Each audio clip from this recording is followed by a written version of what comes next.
여러분 안녕하십니까? 구약 서기방법론, 구약 주석방법론. 오늘은 여기 보이시는 대로 편집 비평을 같이 공부하도록 하겠습니다. 자, 편집 비평이라는 것은 앞서 우리가 공부했던 문헌 비평의 종합 방법이라고 볼 수 있습니다. 자, 문헌 비평의 종합 방법으로서, 그러니까 편집, 비평, 분석적인 방법에 이어서 우리가 종합적인 방법으로 편집의 역사를 다루는데, 이 편집사의 개념이 뭔지를 먼저 생각해 볼 필요가 있겠습니다. 편집 비평, 편집사, 편집 비평이라고도 하고 편집사라고도 이야기하죠. 그래서 편집사라는 것은 문헌 비평의 종합적인 방법이라는 의미에서 넓게 이야기하는 것이고, 편집사를 재구성하는데도 편집 비평과 편집의 역사를 재구성하는 방법으로 또 나뉠 수 있습니다. 편집 비평은 어떤 본문의 최초 문서화에서부터, 그게 이제 우리가 말했던 문헌 비평에서 최초 문서화의 단위들을 구분을 했었죠. 이게 통일성이 있는 하나의 문헌이냐 아니면 여러 문헌이 합쳐져 있느냐를 분석했다면, 그 최초 문서화에서부터 여러 개정 작업을 거쳐서 최종 형태의 문헌 전승의 역사를 설명하는 것이 편집 비평의 과제입니다. 문헌 역사 각각의 단계에서 의도한 진술 의도와 이해 가능성을 설명하는데, 개별 문헌 단위들이 합쳐지면서 성장해 나가는데, 그 성장 단계마다 어떤 의도와 어떤 이해의 가능성을 내보이는지를 재구성해 보는 것입니다. 가능하다면 이 개별 편집 단위, 개별 문헌 단위의 저자와 개정자의 역사적 장소와 문헌 사회학적 규정을 수행합니다. 어떤 배경에서 어떤 의도로 이런 문헌을 형성했는가를 우리가 다룬다는 말이죠. 문헌 비평이 거시적 차원과 미시적 차원이 있었던 것과 마찬가지로 편집 비평도 거시적 차원과 미시적 차원이 있음을 알고 계시면 좋겠습니다. 자, 일단 편집사를 재구성하는 방법을 살펴보는데요. 먼저 이제 편집 비평, 개별 문헌 단위의 구성 형태를 분석한다고 보시면 되겠습니다.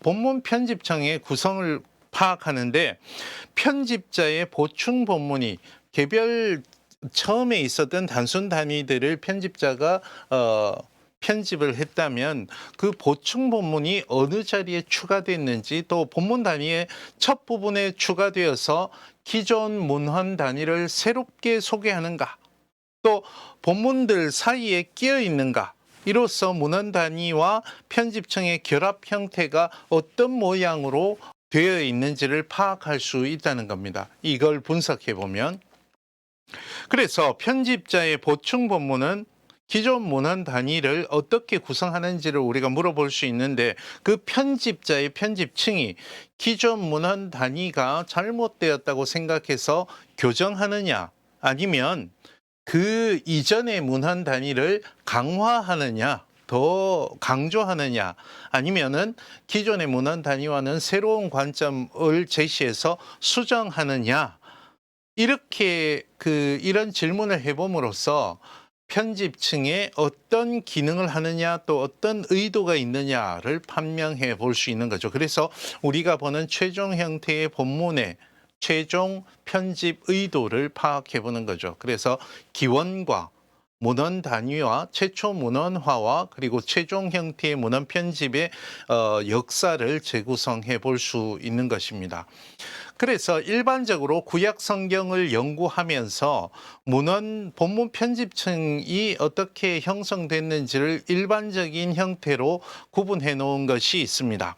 먼저 단순 합성의 모습을 보이는 경우인데, 이것은 여기 그림에서 보시듯이요, 문헌의 한 문헌과 다른 문헌이 연이어서 그냥 단순하게 합성되어 있는 것이다, 이렇게 보면 됩니다. 보기를 들자면, 여러분 창세기 1장과 2장에 창조 이야기가 두 번 나오는 것 아시죠? 그래서 두 번 나오는 창조 이야기가 1장부터 2장 4절까지 하나의 문헌 단위가 있고 그다음에 2장 4절 후반절부터 또 하나의 문헌 단위가 시작되죠. 이 두 개의 서로 다른 문헌 단위가 단순하게 합성되어 있는 모습. 이렇게 돼 있을 때 우리는 그것을 단순 합성이라는 이름으로 부릅니다. 그리고 편집 조합의 개념이 있는데 이를테면 첫 번째 문헌 단위와 두 번째 문헌 단위가 있을 때 이것을 뭐 시간 순서나 아니면은 사건의 전개에 따라서 두 개를 분리해서 연관 있는 것들끼리 이렇게 모아서 재편집을 해서 새로운 이야기 하나를 만드는 건데 이런 보기가 우리가 홍수 이야기에서 찾아볼 수 있었습니다. 여기 보시듯이 홍수 이야기는 제2문헌과 P문헌, 제2문헌과 P문헌이 이렇게 편집 조합되어 있는 모습을 여기 쭉 보시면 알 수가 있죠. 그래서 제2문헌의 홍수 이야기 하나와 P문헌의 홍수 이야기 하나를 재편해서 이런 식으로 하나의 새로운 이야기를 구성한 것, 이런 것을 우리가 편집 조합이다 이렇게 이야기를 합니다. 그리고 개정하는 것도 있습니다. 개정이라고 불리는 것은 짧은 어구를 통해서 내용을 현재화하는 해석 어구가 들어가 있는 모습인데 이런 형태죠. 어떤 기본 문헌층 안에 하나 짧게 그 해석하는 어구가 들어가 있는 건데요. 여기 보기에서 보시듯이 창세기 32장 33절, 31절부터 33장 1절을 보시면 야곱이 천사와 씨름한 이야기 끝에 그 사람이 야곱의 허벅지 관절에 있는 둔부의 힘줄을 쳐서 이겼다는 거죠. 그래서 이스라엘 사람들은 지금까지는 언제까지인지 모릅니다. 관습의 지속을 뜻하는 것이라고 볼 수 있죠. 허벅지 관절에 있는 둔부의 힘줄은 먹지 않는다. 요 관습을 중간에 해석어구로 집어넣은 모습. 그래서 이야기는 여기에서 이쪽으로 이어지는데 요 해석어구가 들어가 있는 형태죠.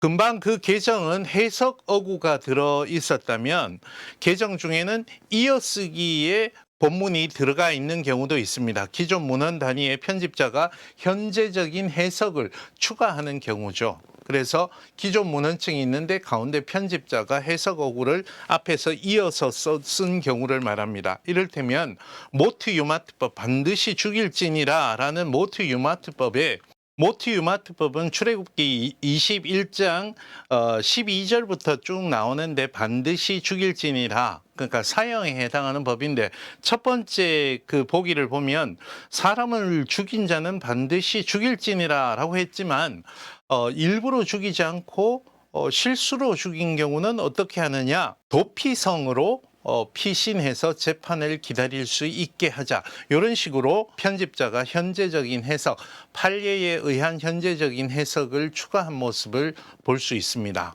원래는 모트 유마트만 있었다가 중간에 편집자가 해석의 어구를 집어넣은 꼴이다. 이렇게 보시면 되겠습니다.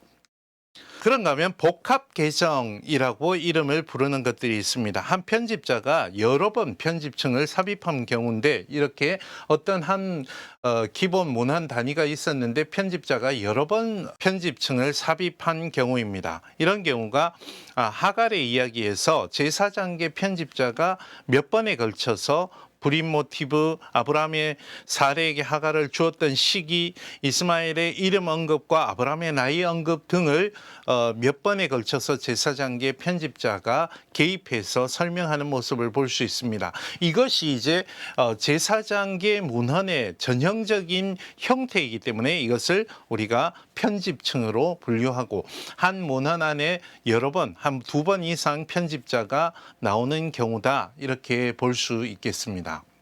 또는 복합 개정 가운데 한 편집자가 여러 문헌 단위를 이곳에 있는 문헌 단위와 이곳에 있는 문헌 단위를 조합해서 합성하여서 중간에 편집층을 삽입하는 경우도 있습니다.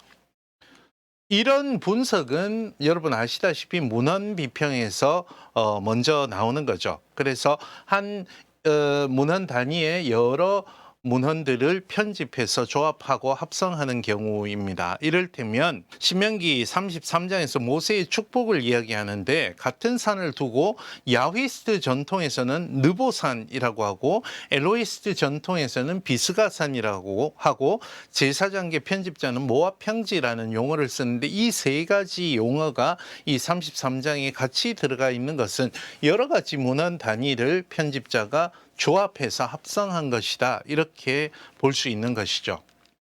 또는 복합개정 중에는 편집자가 하나가 아니고 둘 이상인 경우도 발견이 되는데요.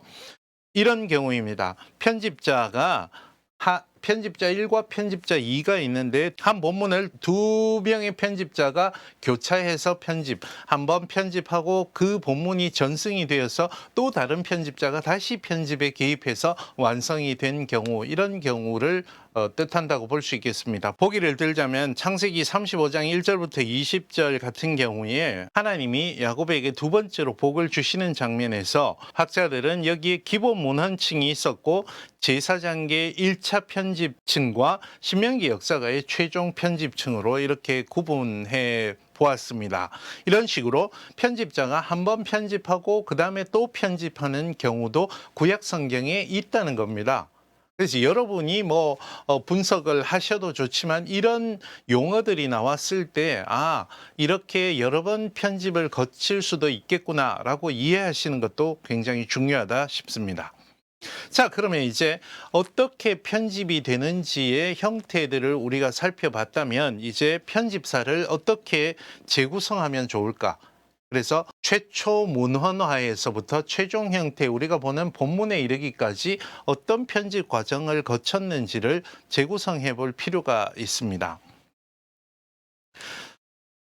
먼저 최종 형태, 우리가 보는 최종 형태의 본문이 언제 형성되었을까를 시기를 추정하는데 정확한 시기를 우리가 추정할 수는 없습니다.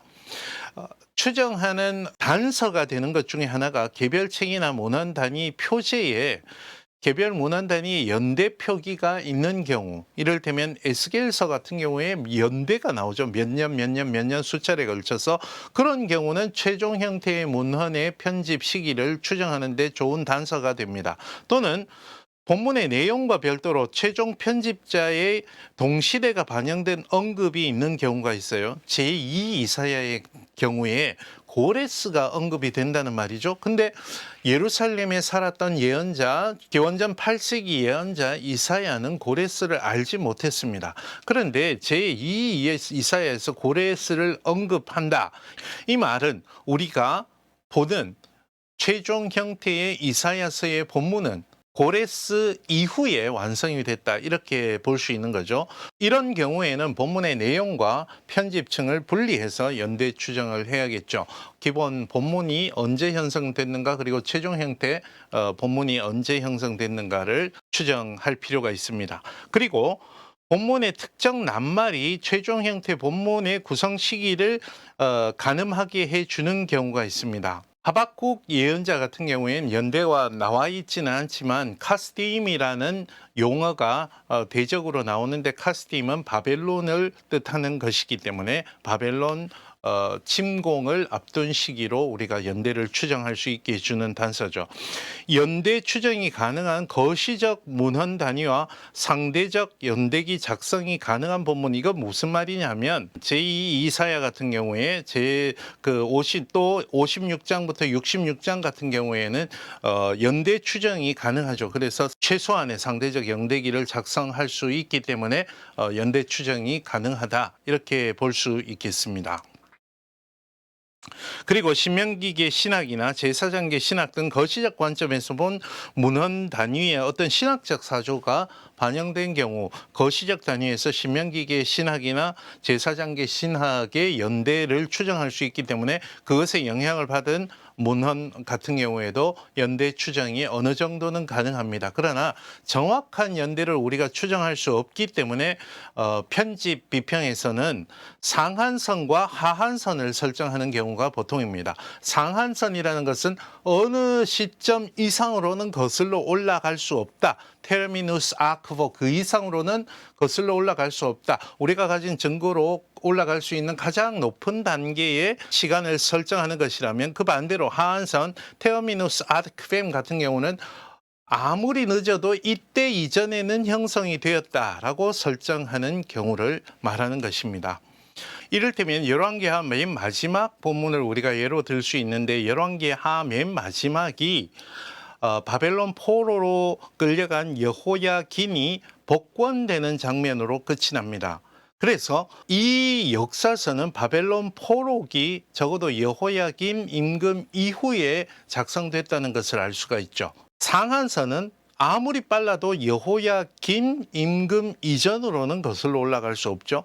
그리고 아무리 늦어도 바벨론 포로기가 끝나고 페르시아 시대가 시작한 이후로는 넘어갈 수 없습니다. 그래서 상대적으로 제법 정밀하게 연대를 측정할 수 있는 셈이죠. 그래서 하한서는 말씀드린 대로 539년 이전, 페르시아 시대가 시작하기 이전, 왜냐하면 해방을 경험한 역사가가 해방의 역사를 적지 않았을 리 없기 때문에 이 역사가는 해방을 경험하지 못했다라고 논리적으로 추정할 수 있기 때문입니다. 그리고 최종 편집자가 누구인지, 그리고 최종 편집자는 어떤 의도로 이 본문을 편집했는지도 규명해 볼 필요가 있습니다. 미시적 본문의 저자는 문헌 편집 비평을 통해서 분석된 개별 본문 단위들의 역사를 통해서 최초 문서 저자와 최종 편집자로 구분되어야 하는 거죠. 단순 단위가 아닌 경우에는 구두 전승 및 최초 문서와 단계와 구분되는 최종 형태의 본문의 의도와 뜻을 끌어내는 작업이 중요합니다. 원래 이 본문 단순 단위와 그리고 최종 형태 편집된 본문의 의도가 같을까, 다를 수가 있기 때문에 그렇습니다. 편집층의 역할은 그래서 아까 말씀드린 대로 기존 본문 단위를 교정하거나 아니면 강화하거나 수정하는 역할을 할 수 있는데, 그 중에서 어떤 역할을 하는지를 우리가 살펴봐야 됩니다. 이를테면 역대하 33장의 므낫세 이야기는 열왕기에서 이야기하는 므낫세와는 굉장히 다른 그림을 그려줍니다. 열왕기에서는 신명기의 역사가의 판단에 따라서 유다 멸망의 기본적인 원인이 되는 잘못, 죄를 므낫세의 우상 숭배로 돌립니다. 그래서 100% 부정적으로 서술을 합니다. 하지만 역대기에서는 이 본문을 기반으로 새로운 전승들을 추가해서 므낫세에 대한 새로운 그림을 그려줍니다. 역대하 33장에서는 므낫세가 바벨론의 포로로 끌려갔다 돌아온 이야기, 그리고 포로로 끌려갔다 돌아와서 회개하고 개혁을 단행한 이야기를 집어넣습니다. 그래서 이 역대기의 본문은 원래 열왕기의 기본 단위와는 전혀 다른 열왕기의 기본적인 내용을 수정하고 있는 모습을 볼 수 있습니다. 교정 또는 수정하는 모습을 볼 수 있기 때문에 원래 기본 단위와 최종 형태의 본문은 차이가 날 수 있다. 그래서 최종 편집자의 정체성과 의도를 규명할 필요가 있습니다. 역대하 므낫세를 이렇게 므낫세의 긍정적인 모습을 찾아낸 편집자의 의도가 무엇일까? 그것은 신명기의 역사서와는 구분되는 역대기 역사서의 역사가의 신학, 그리고 역사 서술 의도와 연관성이 있겠죠. 그래서 회개와 회복과 연합을 소중히 여겼던 역대기 전체의 기조에서 편집자의 의도가 규명될 수 있다, 이렇게 볼 수 있겠습니다. 그래서 여러분은 문헌 비평에서 본문의 문헌 단위를 분석해서 단순 단위가 아니라고 판명이 났다면, 금방 제가 소개해 드린 대로 편집 비평을 통해서 어떤 형태로 편집이 되어 있고, 그리고 최종 형태의 편집자는 대략 어느 정도 시대에 누가 어떤 배경에서, 금방 보신 것처럼 역대기의 배경에서 어떻게 편집 의도가 달라졌고 왜 달라졌는지를 살펴보아야 하는데, 이런 작업은 여러분이 기본적으로 거시적으로 문헌 단위를 설명하는 참고서들, 구약 성경 개론들 제가 앞서 소개해드린 에릭 생어의 책이나 한스 크리스토프 슈미트의 책이나 이런 책들을 참조해 보시면 좋겠다 싶습니다. 자, 편집 비평은 문헌 비평의 종합적인 방법이다. 이 사실을 여러분이 잘 기억하시고 오늘은 여기까지 하겠습니다. 다음 시간에 또 뵙겠습니다. 고맙습니다.